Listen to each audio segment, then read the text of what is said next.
Good afternoon, everyone. This is Akash. A very warm welcome to all of you for this Nucleus Software Earnings Conference call for the quarter and half year ended on September 30, 2025. For discussions, we have here from the management team, Mr. Vishnu Ardosad, our Managing Director, Mr. Parag Bise, CEO and Executive Director, Mr. Anurag Mantri, COO and Executive Director, Mr. Ashok Kumar Bora, Chief Financial Officer, Mr. Ashwani Arora, Senior Vice President, Mr. Ashish Khanna, Chief of Staff, Mr. Mukesh Bangia, Vice President, Mr. Abhishek Pallav, Vice President, Ms. Swati Patwardhan, Chief Human Resource Officer, and Mr. Tapan Jaiswal, Financial Controller. As you all are aware, Nucleus Software does not provide any specific revenue earnings guidance. Anything which is said during this call, which may reflect the company's outlook for the future, or which may be construed as a forward-looking statement, must be reviewed in conjunction with the risk that the company faces.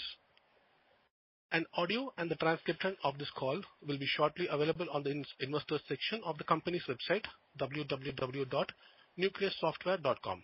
With this, we are now ready to begin the opening comments on the performance of the company, and post that we will be available for the question and answer session. With this, I now pass it over to Mr. Vishnu. Thank you. Thank you very much, and a warm welcome to this conference call for quarter ending 30th September 2025. We thank you for your continued interest in Nucleus Software, and I would also like to take this opportunity to introduce Ashok Kumar Bora, our Chief Financial Officer, who has joined on 1st of October with extremely rich experience of nearly a quarter century, out of which 18 years he has spent building Airtel as a brand. So with those words, now I hand over to Parag. Thank you so much, Vishnu sir, and thank you very much everyone for joining this investor call. I'll also like to welcome Mr. Ashok Bora to our executive team. This quarter's performance is on expected lines, and but I wanted to add that I'm very excited, and we are all very excited to inform about our latest GA release for FinnOne Neo, which is coming out in the next few days, and it is really loaded with a lot of new features about which, if there are questions, we can answer. Of course, many AI-enabled use cases are also part of this release. So with this, I will pass on further. Thank you.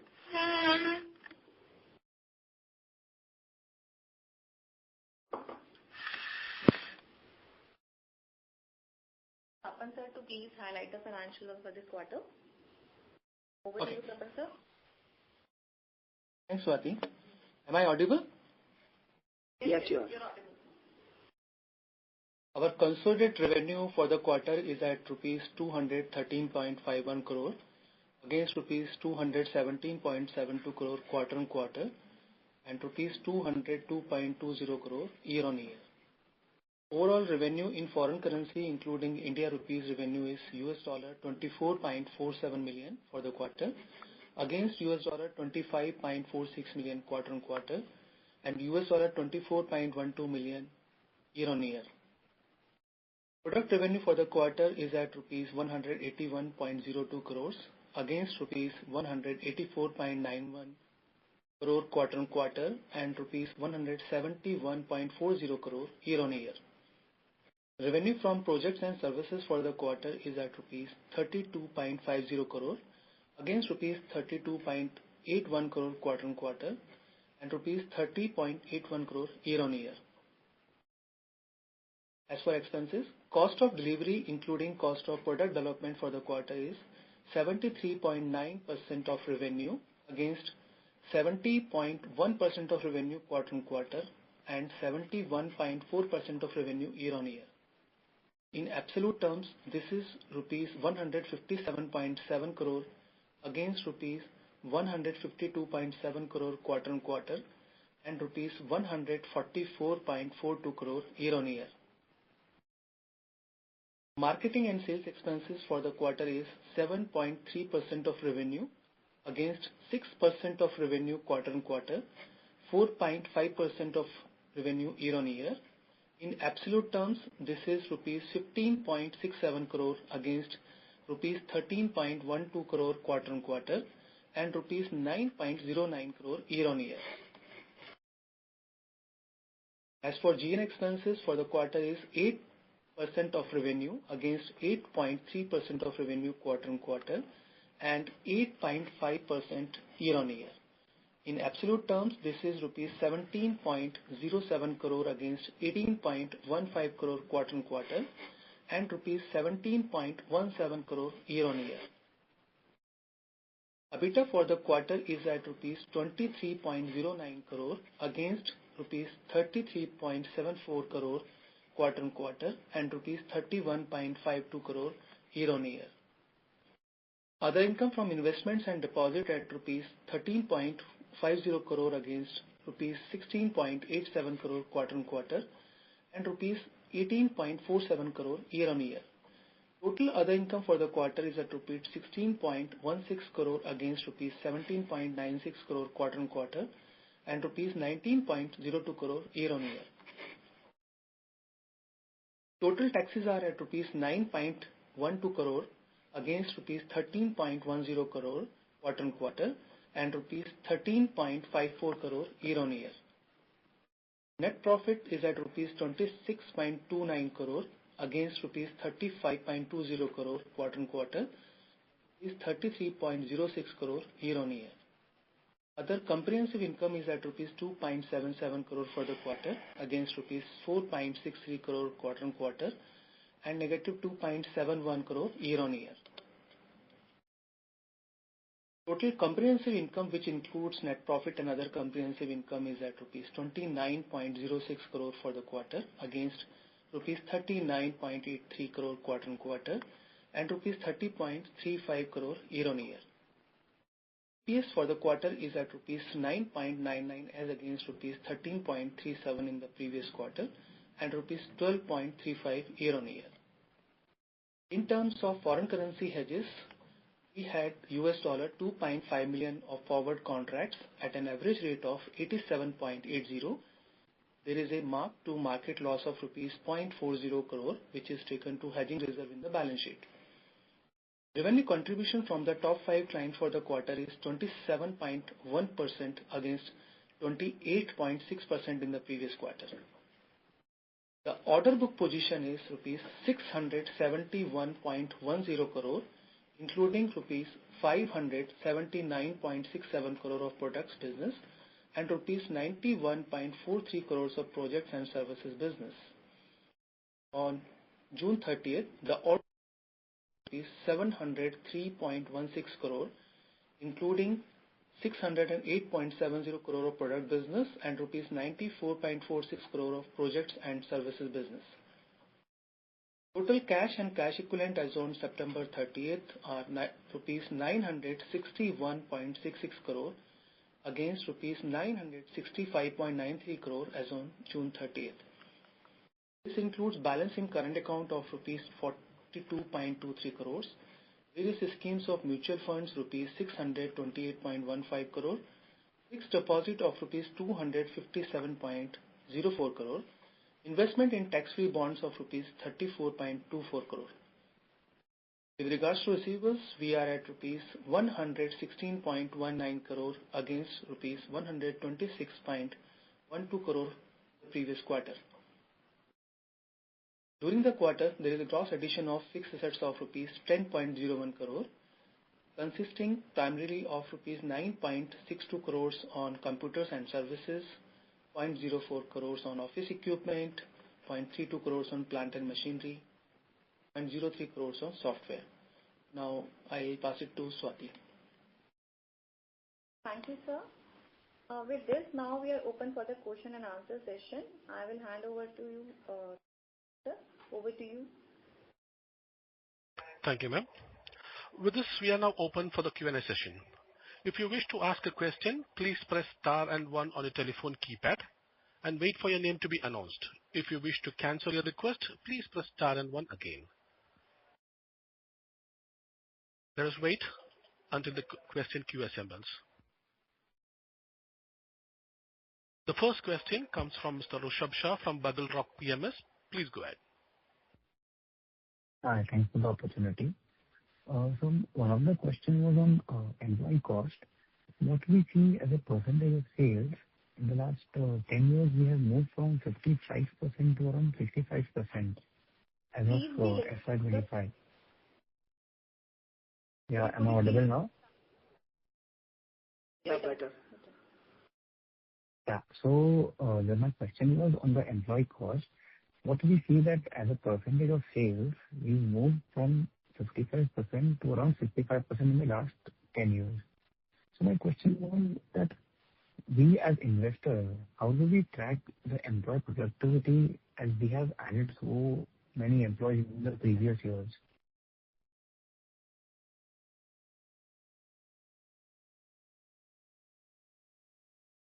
Question is on what we not employee cost.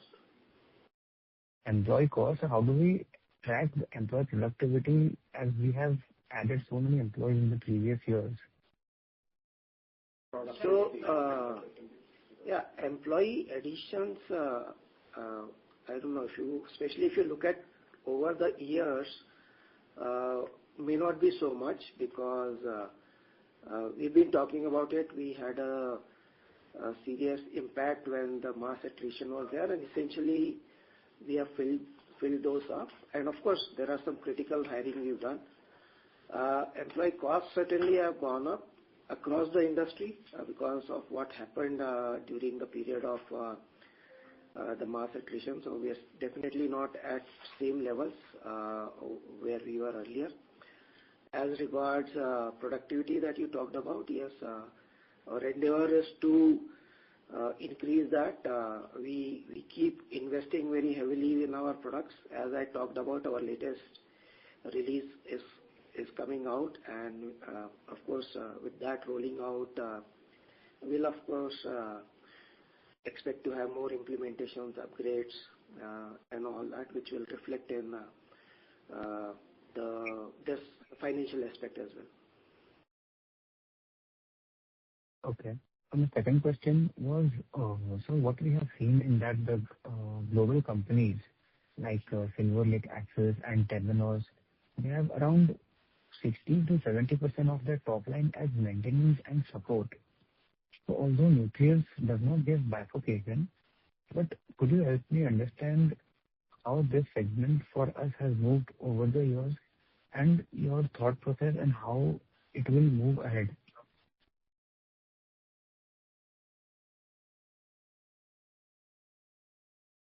Okay, this, our AMC revenue or annual revenue is essentially in line with the industry, more or less in line with the industry.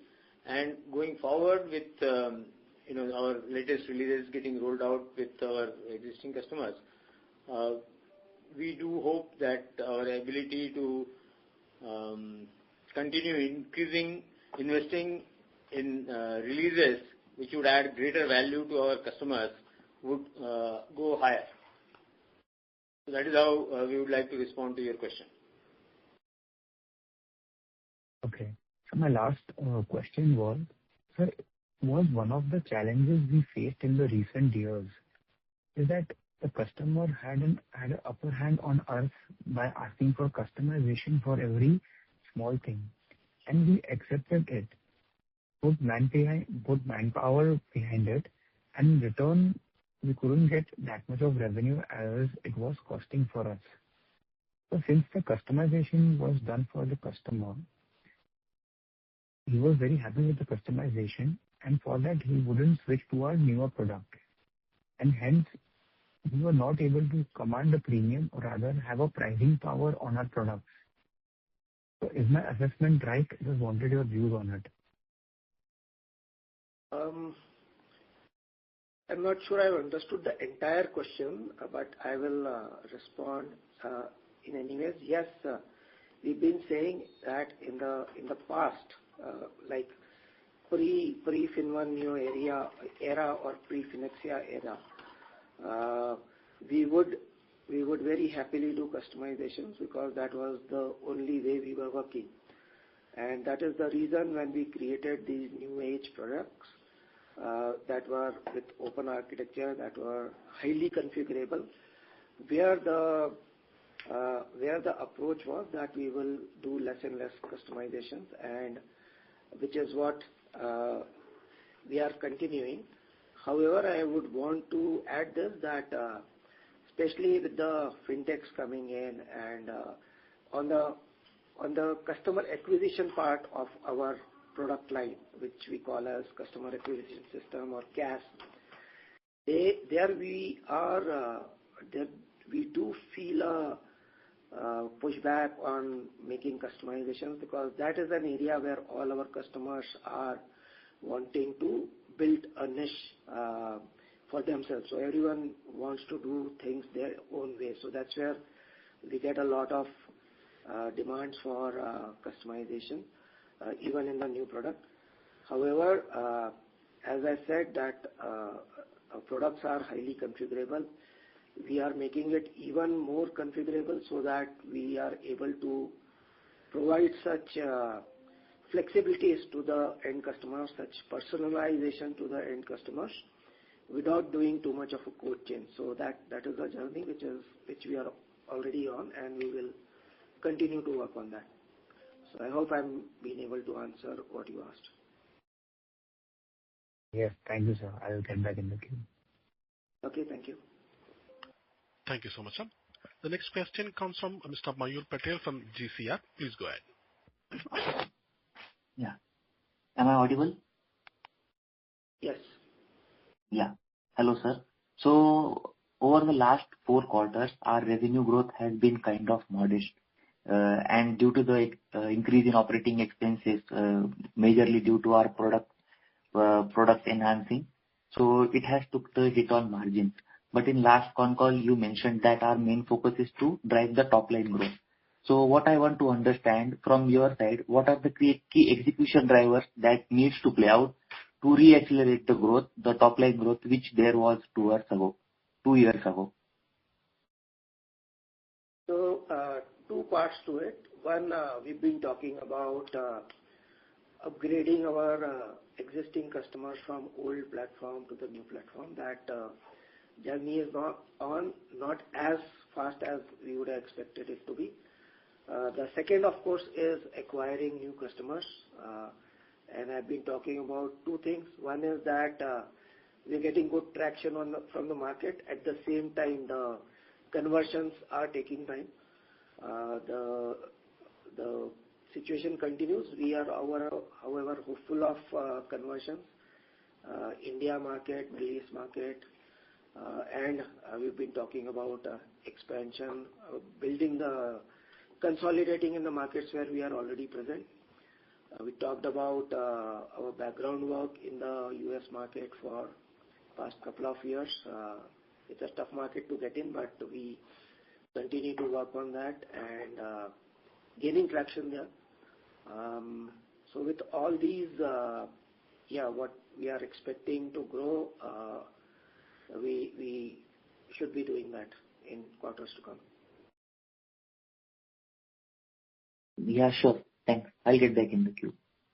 Yeah, I just wanted to add that we, in this context, we put in a sales structure in place. Our sales over the past couple of years, the structure had kind of depleted. Today, as we speak, we have 6 regional sales heads in different positions already. We are aggressively looking to onboard a global sales head, so that will help us further in getting the more orders and hence the growth in top line.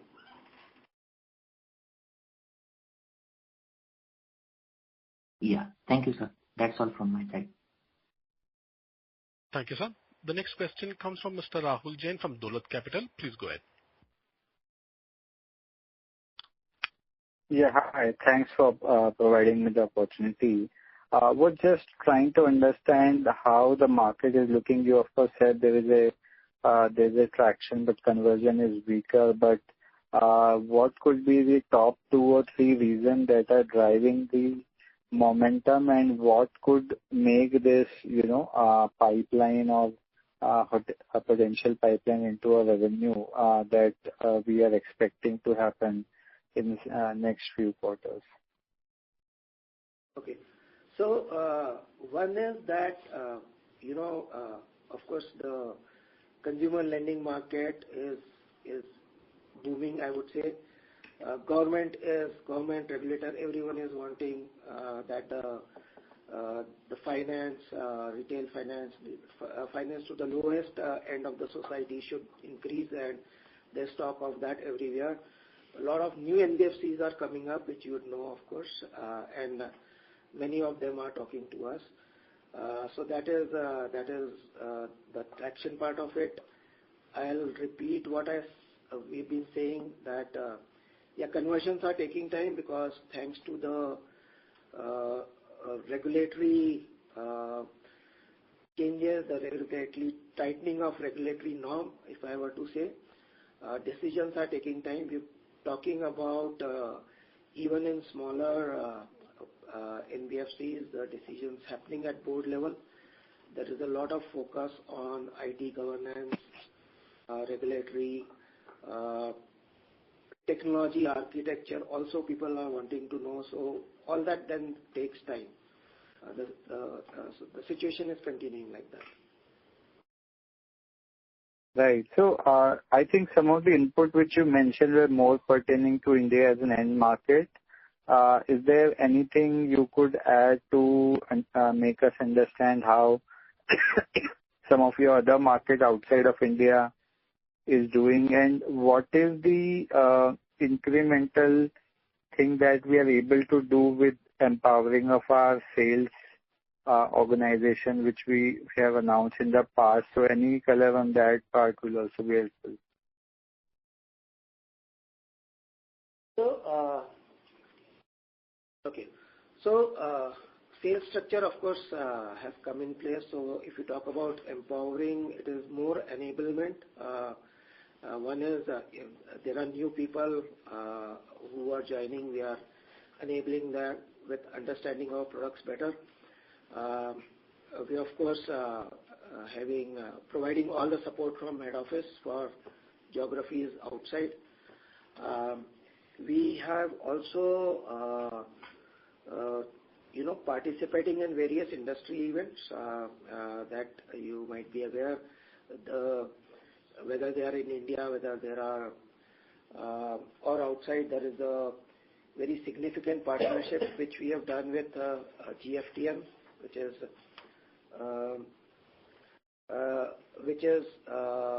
through which we are participating in various events. GFTM is the organization, I think, driven originally by MAC.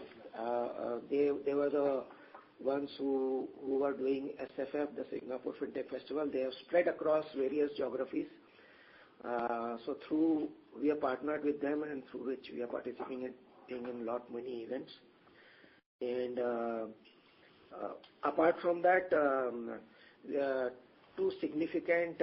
two more significant post CXO level hiring.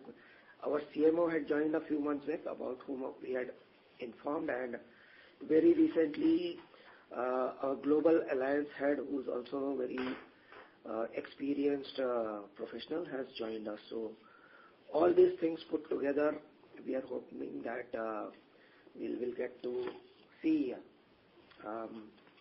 more traction and conversions. Right. So just one bit more. If I see your non-India revenue, they've been in that same zone for last 2-3 years now. So we've been consistently investing on S&M side.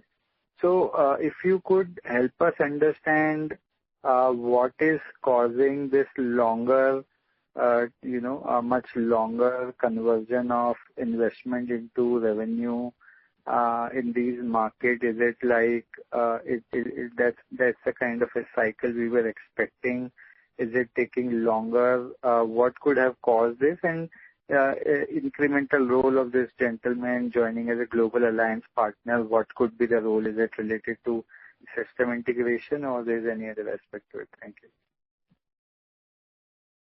So I think a combination of 2-3 things. The even outside job, combination of 2-3 things. So when I said that our sales structure really had got depleted, which we have kind of put in place again, except for the global sales head, for whom we are aggressively trying to get them on board.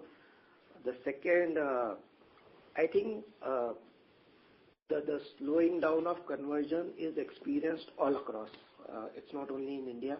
It could be because of, one is of course regulatory changes are happening everywhere, plus the global factors may be playing a role.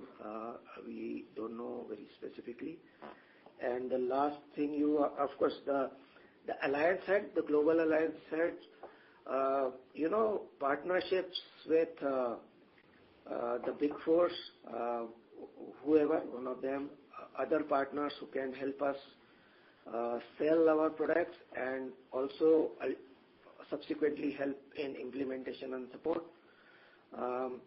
So these are the partnerships we are expecting to develop, either global, regional.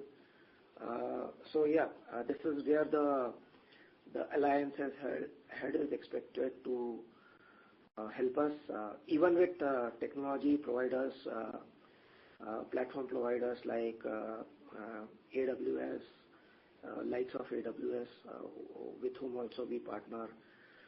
They also promote us in some way. So all these things, this global alliance head is expected to help it. Just last one from my side. We have seen, this other expenses line item for us going up pretty significantly. Is it that the number of events in this quarter were higher for this kind of a spend to happen, or do you think this is the run rate for us now? So partly because of recruitment that we talked about, some senior executives.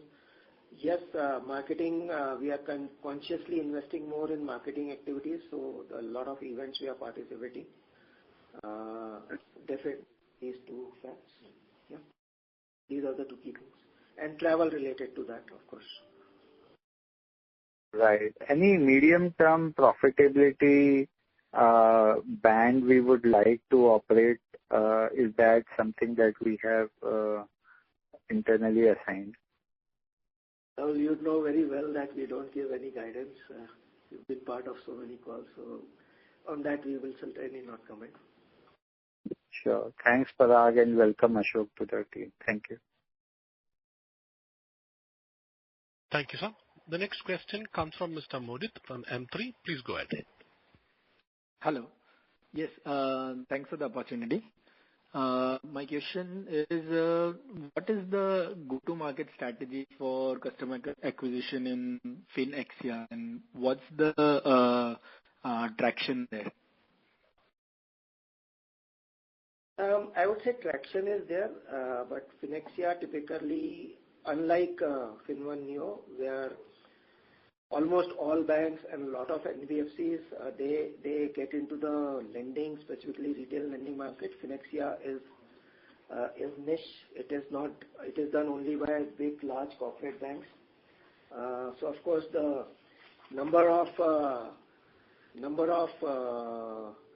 prospects and hence number of deals are expected to be less as compared to FinOne Neo, though we expect larger deals there. Since we are talking FinExia, very recently we also participated in Cybos, which is an annual event by SWIFT, which is a global event, annual event. We typically participate every alternate year, if not every year.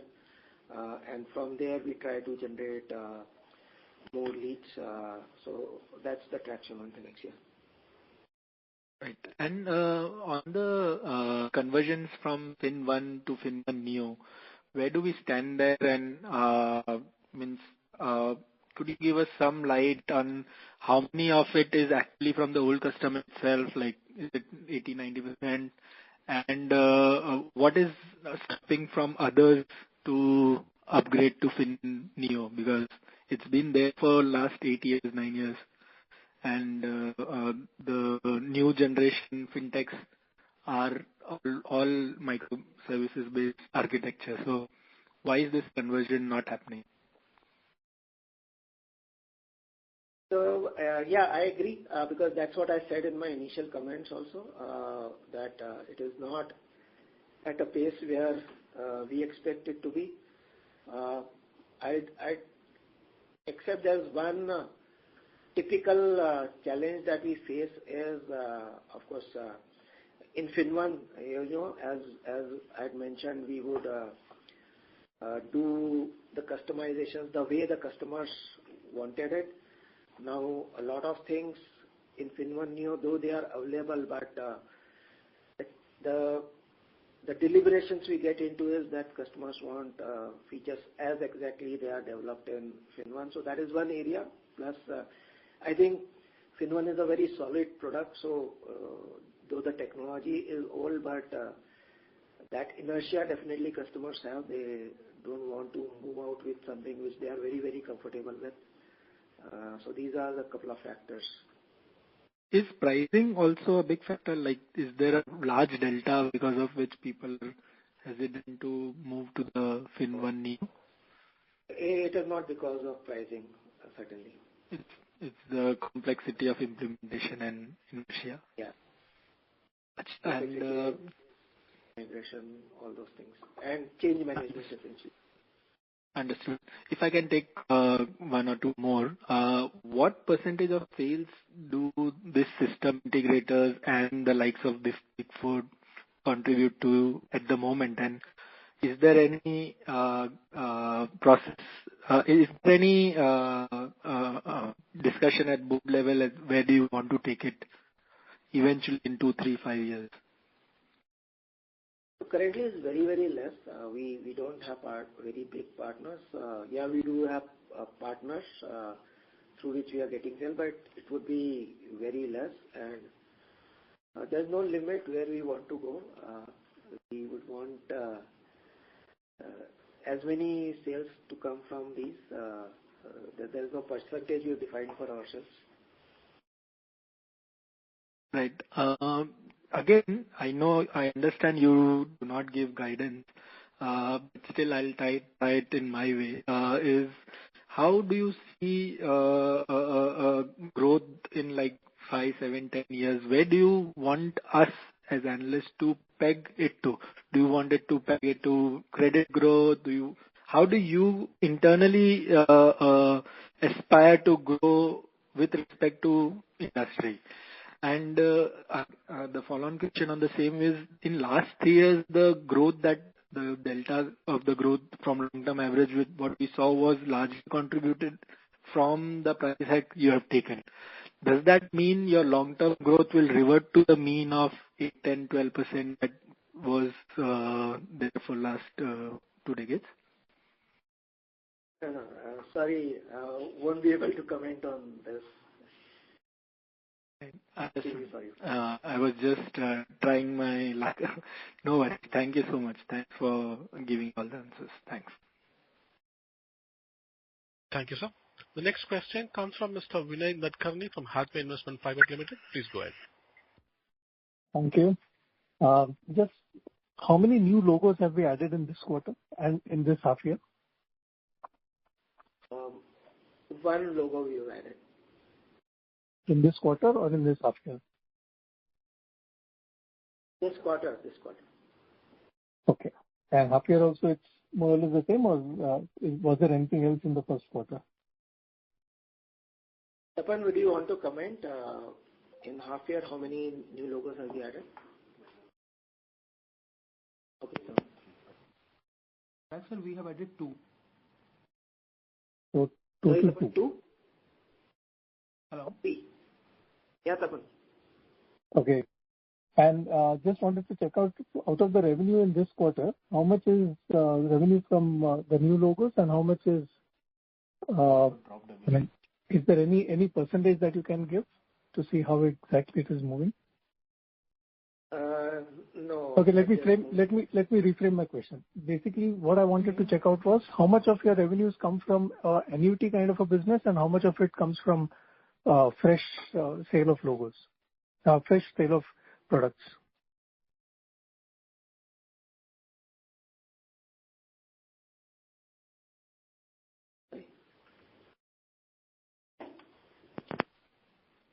Okay, 80-90%. I think 80 to 90%. It's an estimate. 80 to 90% would be from existing as of now. Okay. And that 80 to 90% is coming from fresh sale of products, or is it annuity revenue that you collect as a subscription? Annuity and existing customers. We keep, there is some upgrade, some change requests, some new lines of businesses from, so this is all existing customers. Okay. And any new development are you looking at in terms of expanding your product portfolio to include anything new, which your customers might be, using some other software for and which you could do better? I'll let my product experts talk about it a little bit. I think in terms of enhancing the feature, we are adding co-lending as a offering to our customers. So you must be knowing the kind of potential co-lending is having into the market. So we are going to offer that as part of our product offering, as part of GA 8.5. Further to that, we are also working to add new line of businesses as part of our offerings like gold loan, finance against security. That's where we are thinking how we can add value to our customers with new line of business addition. And of course, yes, this is Abhishek. In addition to this, on the technology front, we will be implementing. We have already implemented and are in the process of implementing more AI use cases. So it is concept of embedded AI that we are building the product upon. So power of AI can be seamlessly experienced with the product offerings. Okay, thanks a lot. Thank you very much. In addition to this, we are also investing on Islamic and corporate. Okay, thank you. Thank you, sir. The next question is from Mr. Himanshu Upadhyay from Straightforward Investment Managers. Please go ahead, sir. Yeah, hi, good afternoon. My first question was, I have been not tracking the company for some time now, but some of the challenges which were there in FY'21-22, which was on the client movement from FinnOne to FinnOne Neo, okay. We are still around the same challenges, okay. And we have stated that we want to change our sales and marketing or bring improvement, okay. But what could we have done better that this whole transition, which has taken so much time, could have been done better? Means some thoughts on that, so that we know, okay, what we are trying to target with the improvement in our sales and marketing structure and with bringing new people on the organization head. Thanks for asking this question. We have done one mega transformation project from FinnOne to FinnOne Neo, and there are more to follow up after this, one already in pipeline. And then once what this kind of mega transformation does is that it brings extreme confidence into the new platform offerings, and which customer has already started realizing value of it. And we want to sail through on this momentum that we are. Mukesh, you have anything to add? Yeah. So I'm also going to talk about that. There has been quite a few learnings from FinnOne to FinnOne Neo transformation, which we have already done. And we are going to use these learnings going forward. Certainly with the established sales organization structure, we are going to leverage these learnings and communicate to our customers so that we would be able to use this further.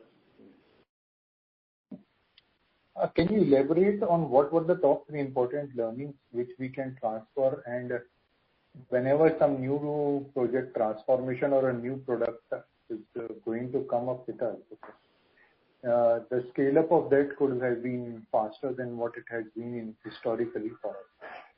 So that is what I am trying to understand. Okay.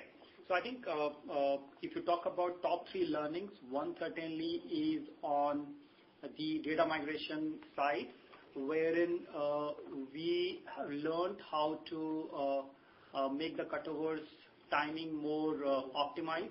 There happens to be a more performance-oriented thought process which has gone into making migration more seamless.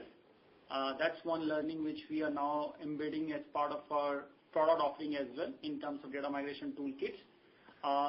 Second, certainly on certain governance part, we are trying to bring more checkpoints while we are moving from FinnOne to FinnOne Neo, how we can bring these checkpoints more streamlined. And third, we are also bringing more aspects of how to manage the scope. So scope is also something where more effective tools in place so that we can have better control on the scope part. So these are top 3 learnings we're trying to incorporate further. And let's say for next 2 years, what would be the top 3 priorities for us as for an organization?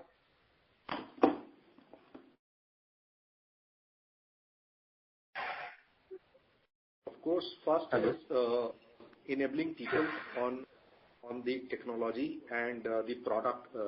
Since we have added sizable number of new associates, so we are enabling them on product and product capabilities so that we are able to communicate the value of product to our customers. And then second one is, as Mukesh mentioned, there is a lot that we have learned as part of the transformation project. So our program management capability is something that we are strengthening it up. And third part is, of course, the control and governance on this scope.